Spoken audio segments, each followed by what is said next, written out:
Hi, everyone, and thanks for joining us for Phosphorus Science Now. I'm Matt Schultz with the Sustainable Phosphorus Alliance. Use of manure to grow crops is one way that nutrients are recycled in agriculture. However, when farmers apply manure to meet crop needs for nitrogen, phosphorus comes along for the ride and often in excess of what's needed. That excess phosphorus has caused severe water quality problems in many watersheds across the country. In addition, we've seen a decoupling of crop and animal agriculture over the past decades, and that's led to the production of a lot of manure in places where it's not necessarily needed. Manure can be expensive to transport, so the solution often isn't as simple as shipping it from animal farm to crop farm. A new resource conservation and recycling paper explores the manure landscape across the US, where the manure is, where it's needed, and where it's not, and describes the challenges and opportunities in a few state contexts. I was joined by the lead author of that paper, Dr. Colton Flynn of the USDA, to discuss its findings. Well, hi, Colton. Thanks for joining us for Phosphorus Science Now. I'm really interested in this paper, and I did a little Google search and found that I think the earliest mention I could find of a manure shed was 2018. So it seems like you're kind of cutting edge here. And thanks for joining us. Yeah, it is a fairly new concept, and we appreciate you having us, or me in this case, to give you a little bit more knowledge about our research. Yeah, great. And who were your collaborators here? I see them up here. So my collaborators were Dr. Sherry Spiegel, Dr. Peter Kleiman, Rob Minen, and Dr. Douglas Smith. Great. And this was all funded by USDA then? USDA, and there was a collaboration with Rob Minen and the LTAR network, the Long-Term Agro-Ecosystems Research Network that's housed under the USDA ARS. Great. Yeah, it'd be great if you could walk us through the background and your research. Yeah, so the title of the paper is Manure Shed Management to Overcome Longstanding Nutrient Imbalances in U.S. Agriculture. The background of our research is looking at the uncoupling of animal and crop production that has resulted in a long-term accumulation of manure nutrients in many areas, contributing to nutrient pollution. So in order to recouple this animal and crop production, we are looking at a slightly new term, as you said, called manure sheds, which is the land surrounding livestock production operations where nutrients can be recycled on agricultural lands while balancing goals for production, environmental quality, and quality of life. So really, we're just trying to connect those animal nutrients to crops that need the nutrients, and eventually those crops feeding those animals. And it's a constant circle, and we'll see that here in a moment. But there are many challenges to overcome, and those challenges can be either spatial and or temporal. So on the right here, you see a unidirectional model for nutrient cycling, where at the top you have fertilizer, then that fertilizer going, synthetic fertilizer going to crops, and then those crops feeding livestock, and then those livestock producing nutrients that ends up running off or leaching and polluting clean soils and or waterways. We call this the unidirectional nutrient cycling. But the ideal that we're really aiming for within the manure shed is to close that loop and have a circular nutrient cycling where the crops are feeding the livestock produce nutrients in the form of phosphorus and nitrogen, and that phosphorus and nitrogen feeds croplands and or rangelands in some cases that we'll talk about a little bit later. So one of the things that we worked on is figuring out something called sources and sinks for each of the counties across the US across 10 years, but those 10 years are between 1987 and 2014. So here in the top left, you have the sources. Counties considered a source in a year if there is more manure than crop is able to uptake within that county or region. Out of that 10 years, if it's darker, you have more years that are associated with being a manure source. If it's lighter, like over here, you have less years that are considered across those 10 years. A sink due to deficit is when there is manure and fertilizer applied is less than the amount of nutrients that's being removed by the crops in that county. And that's over here. Again, the darker it is, the more often it was considered a sink. And the lighter it is, the less often it was considered a sink across those 10 years. And then the final one is sink due to fertilizer surplus. This one's a little bit more confusing than the other two because we made a rule that if fertilizer was applied and that amount of fertilizer was greater than the phosphorus removed by the crops, it was considered a sink due to fertilizer surplus. So that potentially manure nutrients could replace that fertilizer surplus. So in each of these, you see the sources here, the sinks in B, and in C, you have the P sink due to fertilizer surplus. One of the things that we wanted to point out here quickly is this line of 37 degrees north, where there's kind of a split specifically between the sources to the south of that line and the sinks to the north of that line, or just the sheer abundance of either the source or sink below or above that line. Here, that it's a little obvious that hogs and poultry are contributing to the sources on the southeastern side of the U.S., while cattle, whether it be dairy or beef, are contributing to the southwest sources. And then the sinks make sense because you have things like the corn belt above that 37 degrees north. And Colton, are these National Ag Census data that you're looking at? Oh yeah, thank you. Great. Yeah, so we're looking at something called new GIS, the nutrient GIS for some of these data that is based on NASS data. Great, thanks. Yeah, thank you for asking that. So what we wanted to do with this is you'll notice that some of these states are outlined in black, a bold black, and these are states that we wanted to focus on because of their spatial and temporal challenges that they may be facing in closing that nutrient loop. So starting in the order that we go in throughout the rest of the time, we have Arkansas. Here you can kind of see on the western side of Arkansas, there are a lot of sources. And on the eastern side, there's a lot of sinks. And we're going to talk about the story that's going on there. The next one we talk about is Pennsylvania. And in Pennsylvania, you'll see this cluster of sources in the southeast corner with everything surrounding it being a sink. And then the last area we're going to talk about is Washington, where you see in the northwestern area of Washington, you have these sources, while in everything surrounding it and in the eastern part of the state, you have sinks. So we wanted to see what stories were going on there and what potential solutions we could utilize to close those loops. I will also point out that Oklahoma's highlighted here. One of the important things to notice about Oklahoma is its proximity to Arkansas and how many sink areas there are. That's going to be important for the story a bit later. So the first one we're going to look at is a regional example of Arkansas. And we called this the longitudinal divide because of this vertical division that you see between the sources and the sinks. These are the same maps that you saw just before, just a zoomed in version of Arkansas. And so we wanted to understand better what was going on that's causing the sources to the west of Arkansas and what's causing the sinks in the east. And with a little bit of knowledge of Arkansas, I'm actually from Arkansas, that's where I grew up. On the western side, you have poultry, and on the eastern side, you have rice production. And so there are some challenges associated with this because the poultry litter results in runoff that has been associated with pollution in the Illinois River Valley. And because of that runoff, there have been some relationships with Oklahoma and those sink counties that I talked about previously, where they could be shipping the litter to those sink counties to close that loop. And that was sponsored by the EPA 319H funds for a 3-year period recently.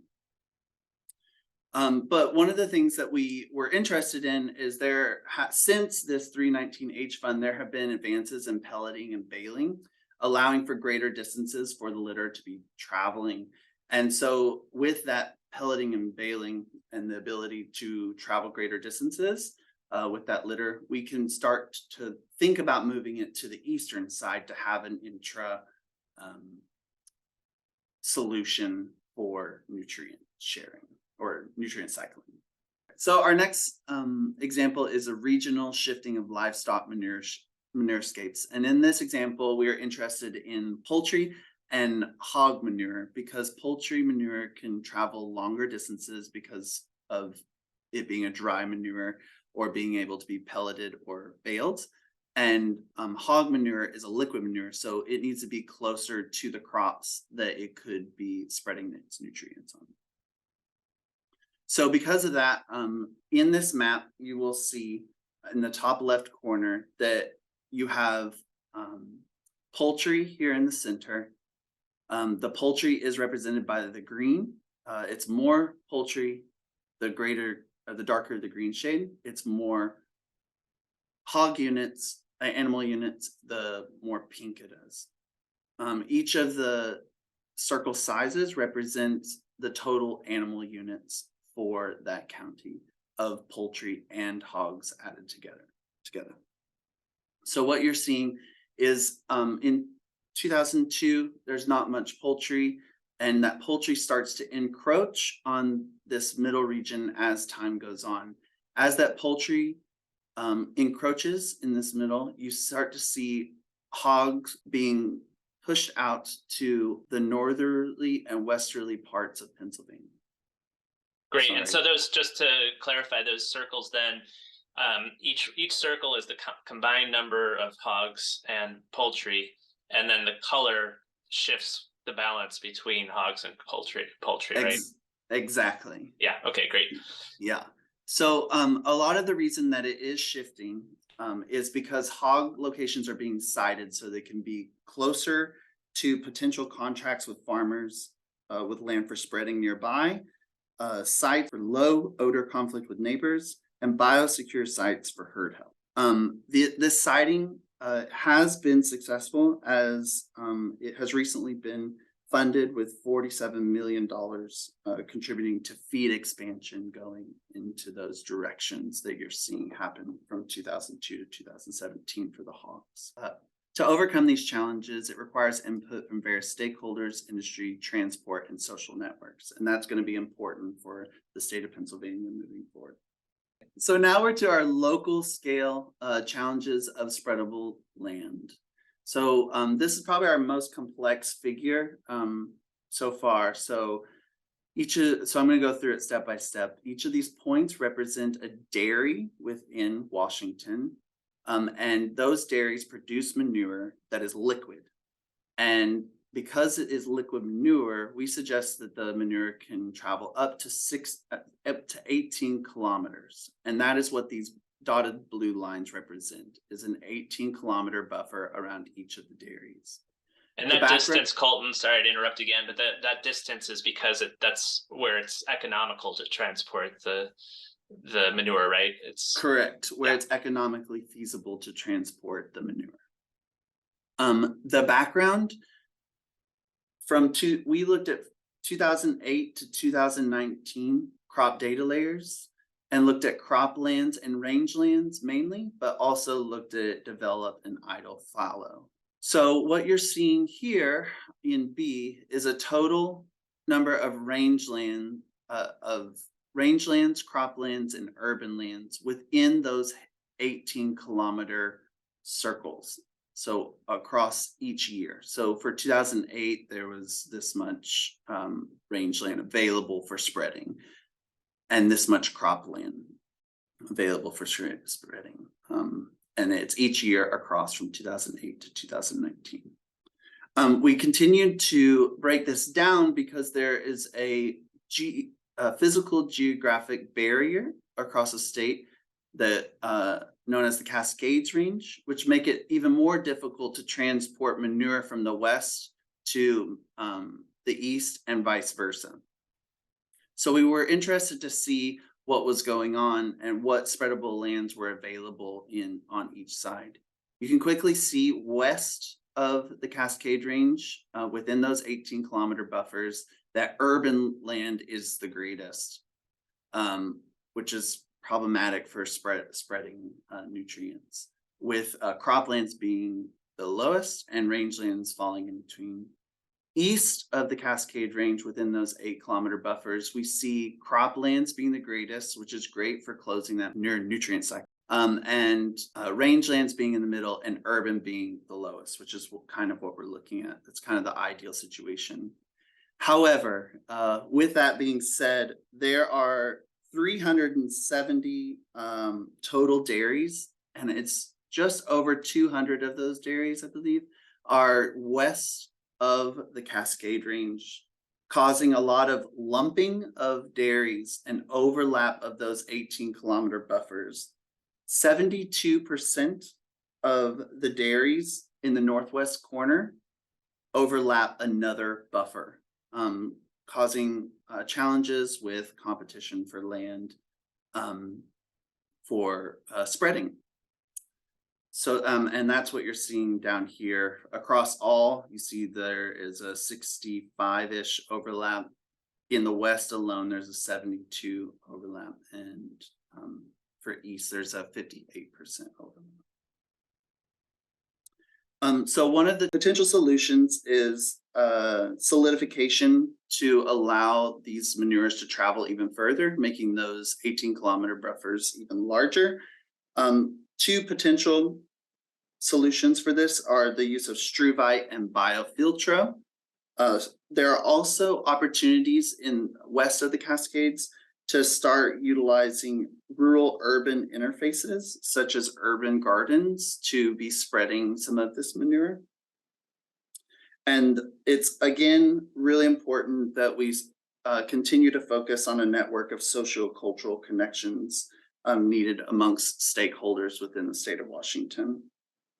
When we're looking at potential programs that could aid in solutions, there are two that are currently underway in California, known as the Alternative Manure Management Program and the Dairy Digester Research and Development Program, that both aid in funding challenges such as this one. One other thing that we want to mention, and it's mentioned in the paper, is that there are a lot of challenges with data availability within manure shed research. It takes a lot of time to collect all of this data for analysis, and it would be great if we could start to work with larger group entities such as NASS or LTAR to increase the amount of data availability for manure shed analytics.